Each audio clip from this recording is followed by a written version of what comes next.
อันที่ว่าเป็นอันดับแรกของอันดับหนึ่งของเมืองไทยเลยเพราะว่ายังน้องขวัญสบายดี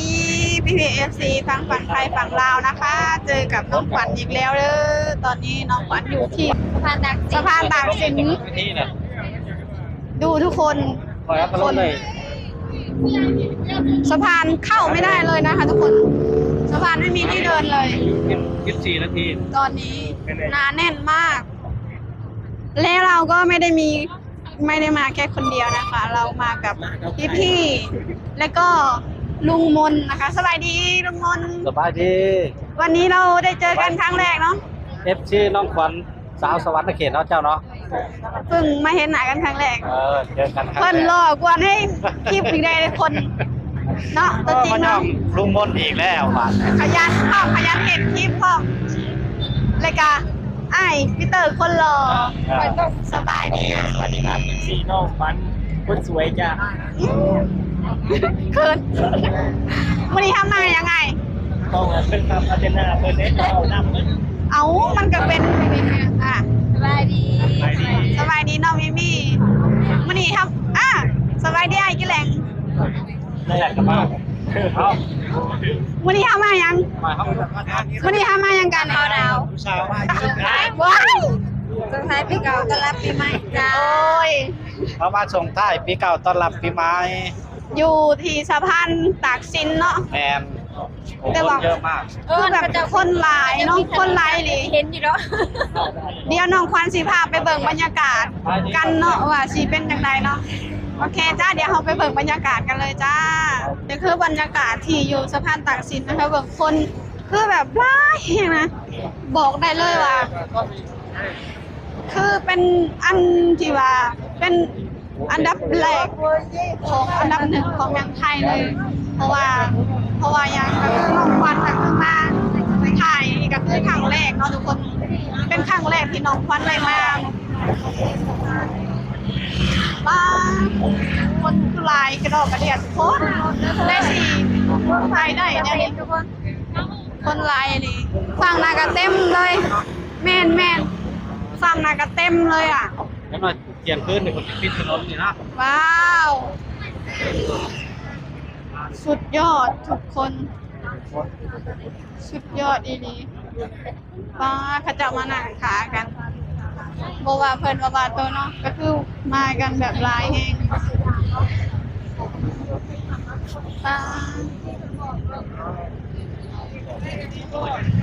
มีทุกชั้นชาติเลยนะทุกคนเบิ่งเต็มเลยบอกได้เลยว่าสะพานแตกเลยก็ว่าได้นะทุกคนคือแบบโอ้ลายเองเต็มเลยเธอเมื่อฟังคุณกระลายฟังผูกสิเห็นทางเอเชียทิกแน่อะไรกันสิมาเห็นทางไอคอนสยามแน่เนาะป้าโจหลายดีน้องควันก็เพิ่งจะมาเห็นเนาะบรรยากาศแบบนี้ตื่นเต้นนะทุกคนที่ว่าเข้าได้มาเที่ยวหรือว่าได้มาสัมผัสบรรยากาศแบบนี้เนาะโบเคยมาแบบนี้จ้าเสือนะทุกคนคือคนมันหลายเลยกับรู้สึกบรรยากาศมันก็ดีนะมันโมเดลอัดคันทาวาดีกว่าบรรยากาศมันแออัดกันมันก็คือสิบมีคนหลายขนาดนี้นะทุกคนอันนี้ก็คือบรรยากาศดีนะน้องควันมาตอนประมาณ2 ทุ่มคนร้ายเนาะแม่คนร้ายแห้งเป็นอะไรป้ามีเจ้าหน้าที่แล้วทางหน้าคนมาปันป้าทุกคนฝรั่งต่างชาติมาเต็มเลยจากคนไทยคนต่างชาติเต็มเลยทุกคนนักวันเห็นครั้งแรกผมก็ตะลึงเลยอ่ะแบบพระเจ้ากับหมักอันนี้คือกันเนาะหมักมาแบบว่าที่มันตื่นเต้นนะทุกคนบรรยากาศมนกับมานะบรรยากาศดี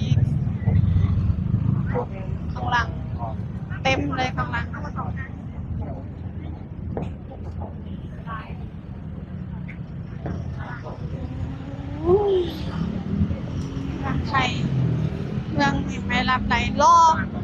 อเข่าดาว ไปทางไหนก็หลาย ไปเรื่อยๆไปสิแล้ว แมนไปจนสุดหมดแล้ว แล้วก็แบก ต้อนรับปีใหม่นะคะทุกคนโอ้สุดยอดมาก สุดยอดจริงๆลองไม่มีมาเห็นครั้งแรกรู้สึกยังไงบ้าง โอ้ทุกคนหลายหายใจสิบ่ออก หายใจบอกน้องฟ้าน่ะบอกเคยเห็นแบบนี้จักเถื่อพอมาเห็นแบบนี้แล้วแม่นพอมาเห็นแบบนี้แล้วป้าเธอบ่อยากเชื่อเลยว่าคนนี้ยังคือหลายขนาดนี้นะ เป็นหน้าเธอเนาะ แม่นนับล้านยังหมดยังใกล้ล้านคิดว่าใกล้ล้านนะ เนี่ยเดี๋ยวนี้อะไรนะ เลยเต็มเลยคนที่เขาเจ้าได้นั่งข้างหน้าก็แสดงว่าเขาเจ้าออกมาไว้ เอ้าดิฉันน่ะเข้าไปแล้วไปนี่แล้วบ่ไว้แล้วออกมาเนี่ย อ๋อมันหลายเนาะคนมันหลายนี่เขาเจ้าต่างชาติบรรยากาศดีนะถ้าล่อถึงเที่ยงคืนนี่ก็แห้งสิ นี่ ดี นี่ ก บ่ ว่านี้ มีคนมีคนเนาะเขาจะนอนค่ะ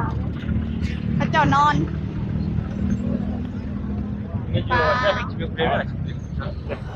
สุดยอดเลยเนี่ย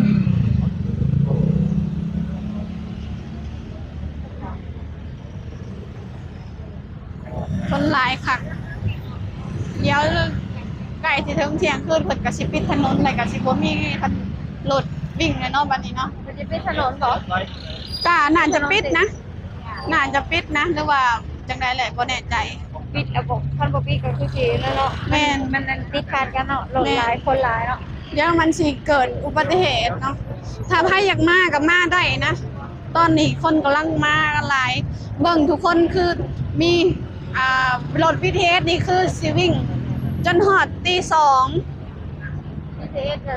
เพิ่นสิวิ่งให้บริการจนฮอดตีสองเพิ่นจังสิปิดถ้าผู้ใดที่เดินทางด้วยรถไฟฟ้านี่ก็คือมาได้เด้อ สบายเนาะ แม่น ทางไม่เทสสะดวกสบาย สะดวกสบายแต่ถ้ารถมอไซค์หรือว่ารถเรียกรถทางอื่นก็คือก็สิติดขัดแน่เพราะว่ารถหลายคนหลายรถติด ไปมาถึงก็ บ่ไหวแล้วกลับไป 2 วัน เอาคนอย่างไปสิ เดี๋ยวไปเฉย 6,500 พอแล้วเลย โอ้ยไปชิมาบ่ไหวเนี่ยไดเนี่ยแต่คนว่าจะบ่ได้สู้เลยได้ทุกคน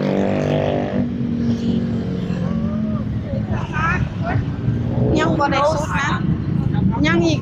ยาวไกลเลย สุดถนนเลยทุกคน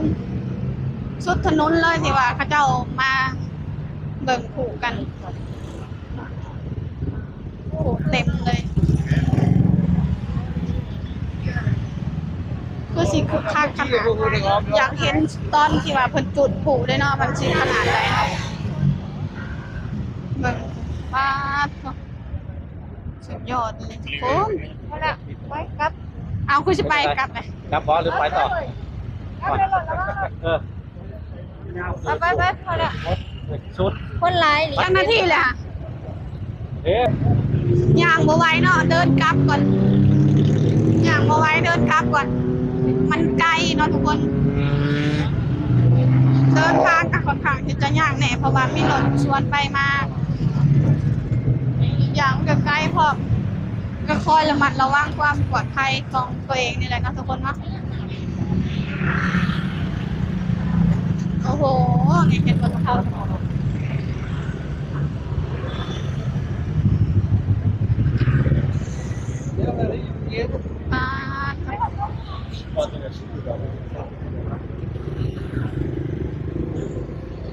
ความปลอดภัย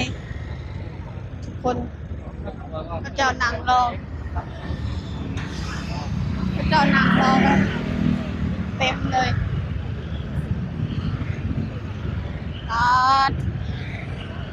โอ้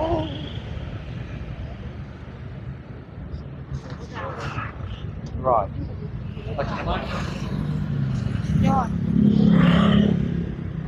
โอเคนะคะทุกคนในน้องฟันฮัลโหล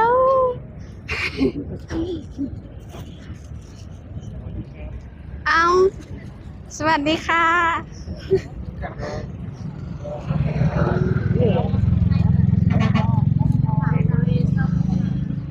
เดินเร็วหน่อย คือบ้านเราไม่ได้แล้วฟ้า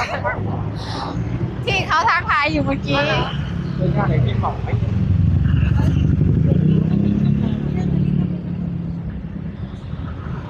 ทุกคนเดี๋ยวน้องขวัญจะจบคลิปก่อนนะคะ เดี๋ยวพบกันใหม่นะคะทุกคนว่าน้องขวัญจะอัปเดตอะไรลงนะคะ เดี๋ยวพบกันใหม่คลิปหน้าค่ะ สวัสดีค่ะ